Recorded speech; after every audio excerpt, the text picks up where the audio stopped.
Hello fun people, I'm Isaac Carlson, and today we're going to go through the entire story of the powerful, the pleasurable, the indestructible guardian of the Fa family, Mushu. Mushu's exact origin is a little fuzzy, but regardless of how or when he was created, he seems to have been brought to life to be forever bound to serve, protect, and look after a long family line that we know as the Fa family. Mushu is the funny, quick-witted, and wisecracking Eastern dragon that is a combination of the body of a snake, the horns of an elk, the claws of an eagle, and the face of a camel. And as he explained on his many visits to Disney's Hollywood studios, which I remember quite fondly, he was a true dragon. He didn't do that tongue thing. See, I'm 100% grade A dragon. See? And soon this true dragon would go on an adventure that would make him one of the most famous sidekicks the world has ever seen, which of course meant the comedic guardian's face would be plastered on mugs, bags, shoes, pop sockets, toys, his own scent, and he was even slapped on digital cards. And if you like to get Mushu's trading card to begin your very own Disney card collection, then consider joining today's sponsor, the Disney Collect app, which has just released new packs that are a part of their Mulan collection. This is an app that allows you to get virtual cards for all of your favorite characters like Rapunzel, Stitch, Donald, Simba, and of course, the most beloved character in all of the world, Mushu. With the cards you open from packs, challenges, and the app's arcade, you can work to complete sets, craft them into rarer cards, and even trade them with friends you have connected with in the app or other fans around the world. I'm a huge fan of collecting Disney items from the parks and the movies, so it's so exciting to see a fun place exist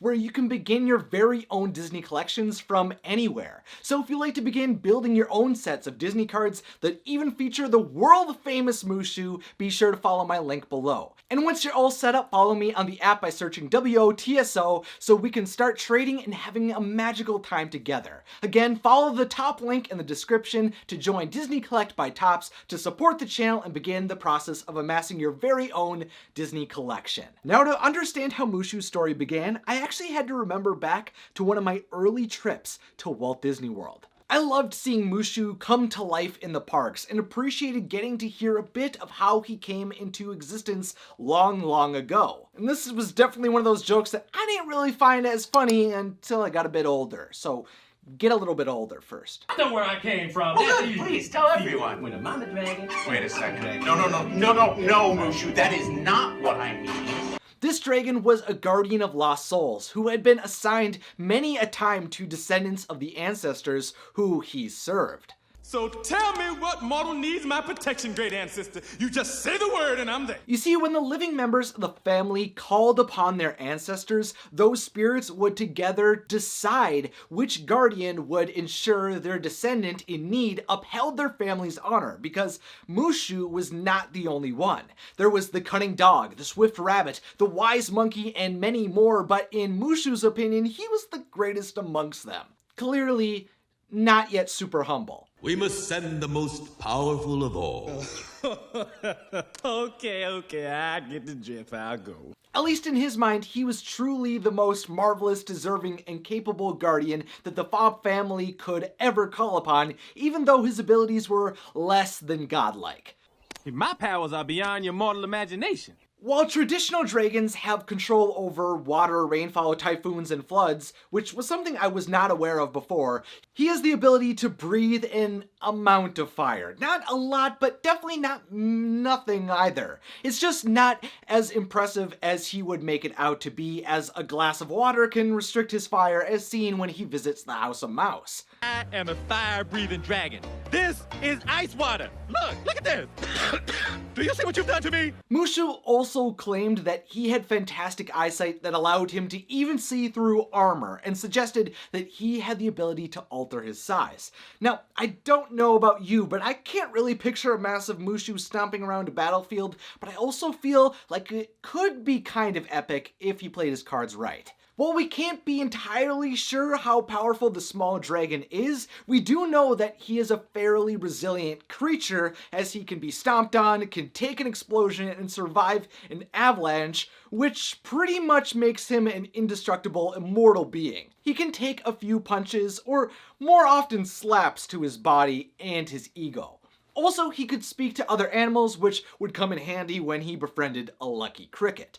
But beyond his time serving the Fa family though, Mushu was also a massive fan of chicken. Kung Pao chicken. Now that's what I'm talking about. Yep, that's something else we learn when he visits the House of Mouse. And he grew up with his best friend Ping, but unfortunately Ping apparently stole his girl, so I guess that friendship was, not the best. With bad relations with the ancestors as well, he just did not have many friends around him, but eventually that would all change.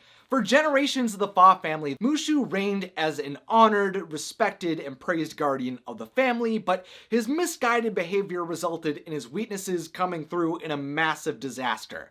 You see, Mushu was a bit overconfident and a tad impulsive and favored making light of a few too many situations, which all culminated in him getting into a lot of trouble with the ancestors after he led Fa Deng to a very unceremonious death. Your misguidance led Fa Deng to disaster.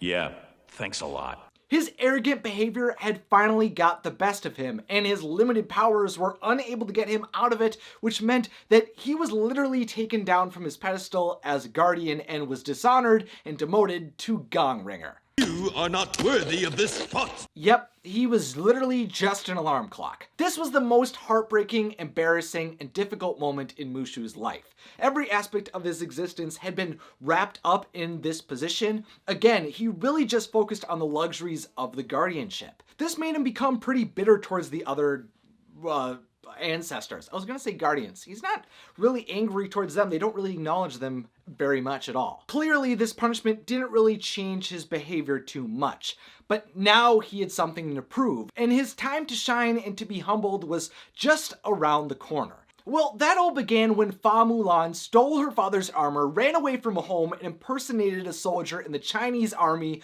all to protect her father from the war that was raging against the Huns.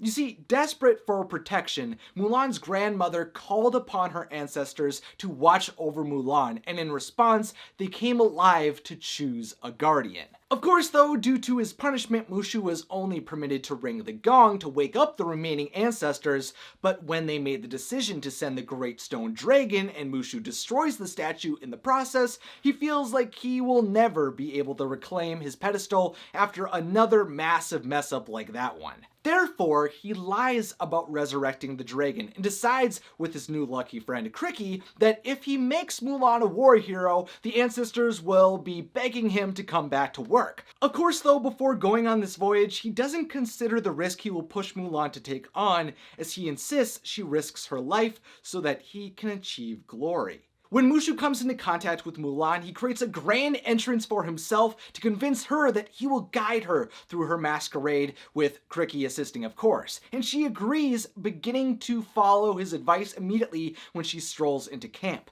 Throughout most of Mulan's training, Mushu consistently tries to cut corners for her to become more respected, which is so frustrating because clearly she has to figure out how to fight if she wants to be a hero. But eventually she figures that out herself when she commits to transforming herself, and that is when she becomes accepted by the other warriors. At this point in the story, it really seemed like Mushu was more of an anchor. But later on though, Mushu does become more useful as he bites some butts to keep Mulan's reality as a woman a secret, and he ensures that Mulan and the rest of the troops she befriends get brought to the front lines through a letter written by Cri-Kee. I've worked too hard to get Mulan into this war. This guy's messing with my plan. Mushu got them to that place for wrong reasons, but when they finally arrive at the war, it becomes clear from the destruction, carnage, and death all around them that this fight would not be as easy as Mushu had originally believed. Almost all of the Chinese army had been destroyed, which meant that Mulan was one of the few remaining soldiers that could keep Shan Yu and his army away. And unfortunately, when Mushu accidentally launches a cannon, their position becomes exposed, and they are ambushed by arrows, horses, and men. Luckily though, through Mulan's quick thinking, she's able to use one of the cannons and Mushu's fiery breath to cause an avalanche that consumes the Hun army, but putting herself in danger caused her to be wounded, exposed as a woman, and banished from the Chinese army, only surviving because she had just saved her captain Shang in that pivotal battle for the Emperor.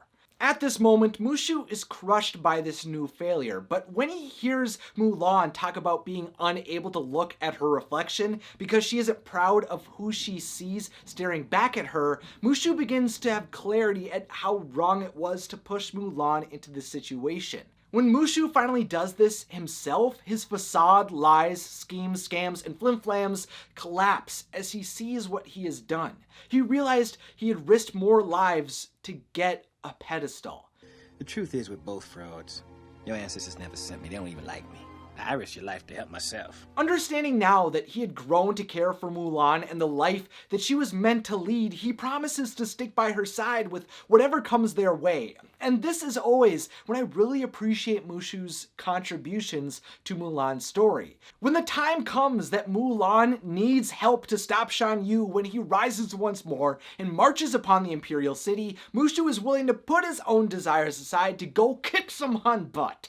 Committing to help save China is where I see Mushu's true nature shining through. After serving himself for so long, when he decides to go fight with Mulan, I always begin to really appreciate him beyond the comedy that he brings to the tale. And I'd love for you to let me know down below what makes you love this mighty dragon. Let's go kick some honey buns! Unfortunately, Mushu would betray that bond he built with Mulan, but that wouldn't happen until months after the battle for the Imperial City. Mushu wasn't perfect yet, but he was on the right path. And while I always enjoyed all of his humor, we get to see his heart come through. In the fight against Shan Yu, Mulan is able to assist in keeping the Emperor and her fellow soldiers protected, but when she is targeted by the Hun leader, she gets a bit of assistance from her guardian. Mushu and Cri-Kee flew together to the fireworks tower, stole one of the biggest ones they had, and launched that sucker right at Shan Yu, causing a massive explosion and China being saved.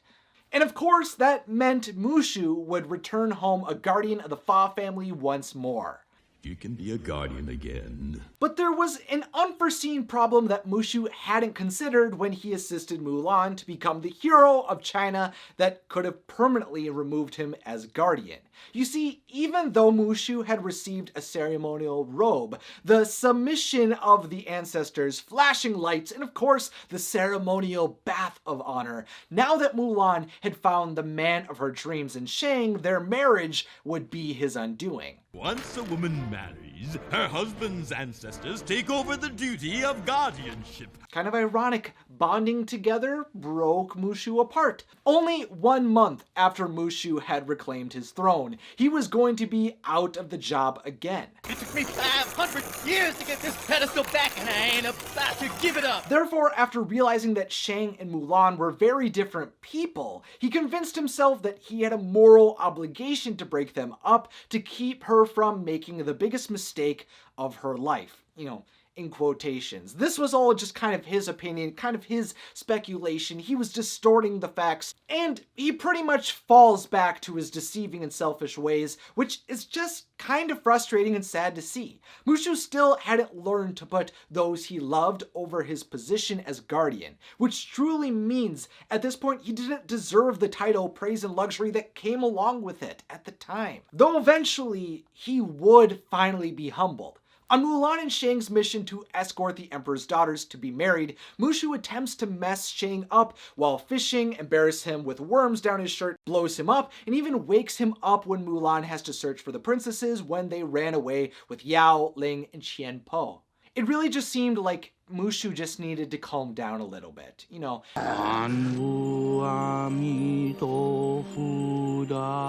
But it's really when the little dragon also puts their differing philosophies of order and duty versus following passion and heart against one another that their relationship begins to crumble, and they are driven apart. And it seems even after Mushu professes the truth to what he had done, they would never be able to make amends after Shang appears to have sacrificed himself to protect the princesses and Mulan from bandits. This was kind of a new low for Mushu. Mulan had put her faith in her guardian that he would never go against her again, but sure enough, he had betrayed her friendship to serve his needs without even speaking to her as to what was going on with him. And he could definitely feel that guilt built up in him. Seeing Mulan destroyed by Shang's apparent demise and deciding to marry the Prince of Qigong in the princess's place, Mushu feels heartbroken. He was devastated that he had allowed his selfish desires to guide his mind again. Sure, he had convinced himself Mulan deserved better than Shang, but now he could see that, especially as her guardian, he should have respected the happiness that he had helped create. Oh, Mulan.